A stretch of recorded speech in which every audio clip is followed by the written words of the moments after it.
Halo, Assalamualaikum. Saya Abdul di Jakarta.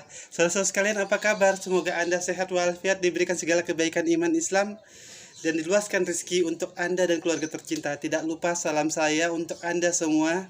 Semoga hari-hari kita jadi lebih baik dan membawa nilai-nilai positif yang membawa kehidupan kita selalu penuh warna-warni yang menyenangkan.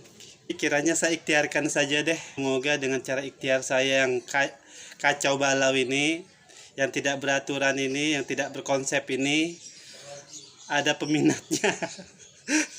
Ada peminatnya, yaitu korbannya adalah Anda yang menyaksikan tayangan saya ini. Mohon maaf, sekali lagi mohon maaf. Jadi apa yang saya ingin ceritakan kali ini, bagaimana kita sebenarnya orang Jakarta itu orang yang santuy banget, orang yang asik banget, orang yang mentalnya itu nggak mau begitu mudah tersulut emosi. Kenapa? Karena kita emang bawaannya dari orang tua kita emang seperti ini gitu loh. Bagaimana karakter Betawi itu udah melekat ke kita gitu. Dimana kita memenuhi rasa persaudaraan itu dengan kehangatan, dimana kita memenuhi rasa persaudaraan itu dalam kehidupan kita itu begitu menyenangkan, begitu membahagiakan. Dan kenapa kita jadi korban dari orang-orang yang rakus, kita pun kebingungan. Kok bisa-bisanya seperti itu memperlakukan kita sebagai orang yang memberikan kesempatan untuk orang lain untuk berdemokrasi. Kita, saya dan Anda pasti tahu banget bagaimana kita melihat tokoh-tokoh politik ini. Realitanya mereka emang satu grup, satu kawanan. Walaupun mereka banyak bendera partai politik, namun realitanya mereka memerankan skenario yang dimana skenario ini hanya untuk membohongi kita. Seperti kita menonton film action di mana ada penjahat dan ada jagoannya, mereka berakting sedemikian rupa untuk membuat tayangan yang mereka tampilkan itu menjadi sukses. Disinilah pemeran-pemeran public figure yang adalah tokoh politik ini memerankan bagian-bagian peranan mereka, bagaimana menghasilkan karya yang dimana pada akhirnya menipu mata seluruh rakyat Indonesia, yang pada akhirnya kita sebagai masyarakat hanyalah bagian dari konsumen mereka semata. Apabila masih ada orang-orang yang ceritanya mereka tidak memahami maksud dari arti politik itu sendiri, kita melihat bagaimana mereka, orang-orang politik ini setelah selesai berdebat, mereka asik merangkul. Karena mereka tahu, oh gue sudah sukses nih, peran gue udah selesai nih, sekarang kita ngopi yuk, sekarang kita makan-makan yuk. Seperti itulah realitanya. Kita sebagai publik kadang setelah menonton itu merasa geram, merasa terbawa dan hanyut terhadap peranan yang ditampilkan oleh mereka publik politik tersebut. Kita sebagai masyarakat harus lebih waspada. Kita harus memilah mana yang sebenarnya politikus sebenarnya, yang benar-benar memerankan dan membawa tujuan untuk bangsa Indonesia, atau public figure semata yang adalah aktor dari politik itu sendiri, yang dimana ada skrip, dimana ada peran untuk mereka untuk menghasilkan sebuah karya yang dimana hasil karya itu adalah kepentingan untuk bangsa asing belaka. Saudaraku yang dimuliakan Allah, yang dimana kelompok-kelompok partai ini sudah membuat aturan main sendiri, yang dimana akhirnya diperankan oleh aktor-aktor tersebut yang tampil di televisi dan media-media kita di Indonesia. Ini sangat menyakitkan. Ternyata kita selama ini dibohongi, dibodohi, dan dijadikan alat semata. Alat untuk mereka kembali lagi dipilih. Alat di mana mereka partai politik ini tetap berkuasa. Alat di mana mereka bisa menjadikan bangsa ini sebagai konsumen semata, dan mereka dan keberhasilannya setelah menipu kita, mereka menjual dengan mudahnya, menyerahkannya ke bangsa asing. Inilah kenapa saya mengajak Anda semua untuk menyadari bahwa mereka bukanlah politikus sejati. Mereka hanyalah aktor belaka, yang dimana mereka memerankan kepentingan-kepentingan partai politik itu sendiri maupun pendana itu sendiri, yang dimana mereka juga memiliki stasiun televisi itu sendiri. Berbeda dengan politikus sejati. Politikus sejati itu mereka tidak bermain-main dengan kehidupan kita sebagai rakyat Indonesia. Politikus sejati itu mereka dari unsur bawah, menyatu dengan kita sebagai masyarakat dengan benar-benar menyatu.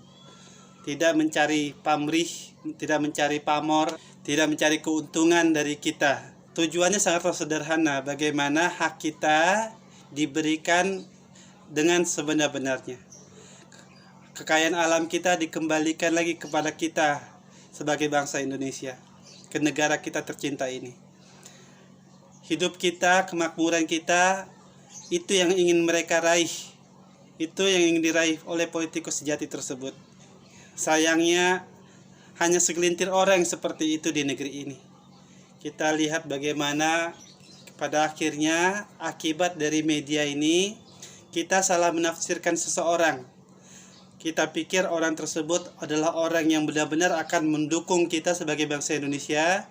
Namun realitanya seringkali kita melihat banyak orang-orang yang awalnya kita nilai positif, pada akhirnya dia membawa kemudaratan untuk kita.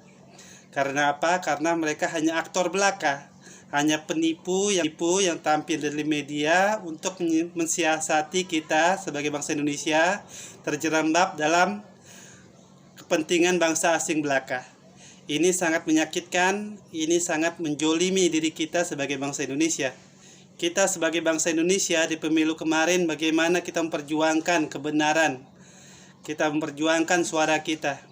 Namun realitanya dikhianati oleh mereka-mereka yang berperan sebagai aktor dan para politikus palsu tersebut di ibu kota negara tercinta kita ini. Kita bingung, ada saja orang-orang yang melewati batas yang tidak sewajarnya, yang tidak seharusnya dia perbuat. Hanya karena untuk melampiaskan hawa nafsu dirinya dan orang-orang yang berkuasa lainnya. Saudaraku yang dimuliakan Allah, saya akan menginformasikan ini secara santuy aja ya. Karena terlalu tegang juga nggak enak. Saya yang ada nanti kena stroke. Bahaya kalau udah kena stroke, saya nggak punya apa-apa. Lalu saya masuk rumah sakit, yang ada saya disuntik COVID, bahaya. Kacau udah tuh. Kalau kena hitungan mereka mah. Kalau kena hitungan cara-cara mereka udah ngaco dah. Mindset kita ini harus dirubah. Sebagai warga, sebagai masyarakat, sebagai salah satu bagian dari negara ini, mindset kita ini harus benar-benar dirubah. Kita sangat ingat saat itu bagaimana kita itu otaknya itu kurang nyambung, kayak orang lagi bangun tidur. Gimana sih, lagi tidur enak-enak tiba-tiba dibangunin, bangun loh ya, gitu. Itu antara ada kejengkelan, ada emosi, ada kebingungan juga, jadi campur aduk deh tuh. Saya pasti kalau ada orang iseng yang pernah ngerjain Anda seperti itu pasti tahu bagaimana rasanya.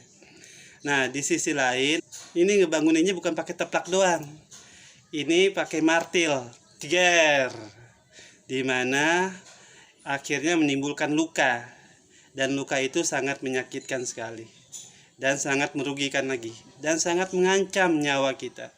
Jujurnya saya dan juga mungkin Anda semua merasakan bagaimana kita merindukan betapa kita kehilangannya akan tokoh ulama kita, Kiai Haji Arifin Ilham. Kita juga kehilangan bagaimana kita melihat gelak tawa, senyum dan wajah dari Tengku Zulkarnain. Kita juga merindukan bagaimana ceramah dan nasihat yang diberikan oleh Syekh Ali, di mana para ulama ini tersebut begitu berisi, begitu memiliki arti bagi untuk kita, kehidupan kita di dunia maupun di akhirat kelak. Yang dimana saya jujur apabila membahas ini, entah kenapa seharusnya bukan topik yang seperti ini yang saya bawakan ke Anda. Seharusnya topiknya yang santai, yang menyenangkan, yang menghibur. Namun realitanya yang tertanam ke dalam pikiran saya hanyalah kesedihan belaka, hanya kerugian yang ada. Sungguh saya hanya bisa mendoakan para alim ulama kita tersebut, semoga terima segala amal ibadahnya baik di dunia dan diberikan sebaik-baiknya di akhirat kelak. Kami sebagai warga Jakarta saat itu orang-orang yang sangatlah sederhana. Orang-orang yang ingin kehidupan kita ini bisa saling berbagi satu sama lain, saling mengingatkan satu sama lain untuk mendapatkan rahmat dan kasih sayang Allah. Simple dan nikmat.